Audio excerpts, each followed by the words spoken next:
जर सासरचे लोक एखाद्या महिलेला तिच्या रंगावरून म्हणजे सावळ्या रंगावरून किंवा डार्क कलर असेल त्याच्यावरून बोलत असतील, स्वयंपाक करणं येण्यावरून बोलत असतील, तर हा क्रुएल्टीचा ग्राउंड होतो का, या संदर्भातली केस आज आपण बघणार आहे। या संदर्भातली केस आहे, तिचं नाव आहे Sadashiv Parvati Rupanwar versus state of Maharashtra.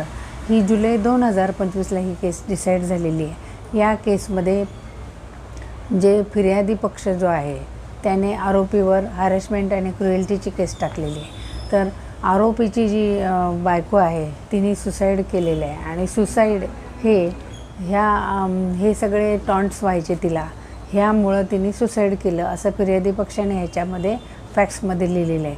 तर असे हे टॉन्टिंग, कलरवरून टॉन्टिंग होणं किंवा स्वयंपाक न येण्यावरून जे बोललं जातं हे क्रुएल्टीच्या ग्राउंडमध्ये येतं का, तर याच्यामध्ये सेशन कोर्टाने त्या आरोपीला शिक्षा लावलेली आहे की हे क्रुएल्टीचा ग्राउंड आहे, हॅरेसमेंटचा त्यांनी ग्राउंड गृहीत धरून त्या आरोपीला यांनी शिक्षा लावलेली आहे। मग हे आरोपी ॲपीलमध्ये गेला आणि ॲपील हे बॉम्बे हायकोर्टात केलं गेलं आणि बॉम्बे हायकोर्टात एस.एम. मोडक जस्टिसनी ही केस पाहिली आणि सिंगल जज बेंचनी ही केस चालवली आणि याच्यामध्ये असं जजमेंट दिलेलं आहे की mere taunting is not amounts to cruelty, म्हणजे नुसतं हे टॉन्टिंग होणं हे घरगुती भांडणामध्ये होत असतं, परंतु ह्याच्यावरून डायरेक्ट क्रुएल्टी होऊन सुसाईड करणं हे काही त्याच्यात सिद्ध झालेलं नाही।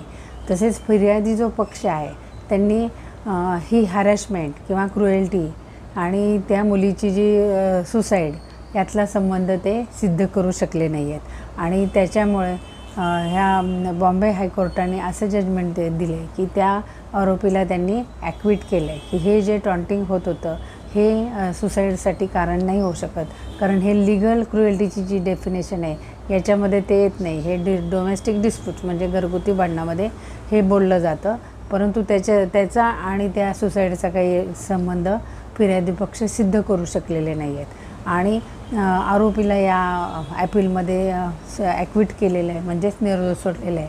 तसेच त्या आरोपीचे जे नातेवाईक आहेत त्यांनाही निर्दोष सोडलेलं आहे। अशा प्रकारे ही केस आता जुलै 2025मध्ये डिसाईड झाली।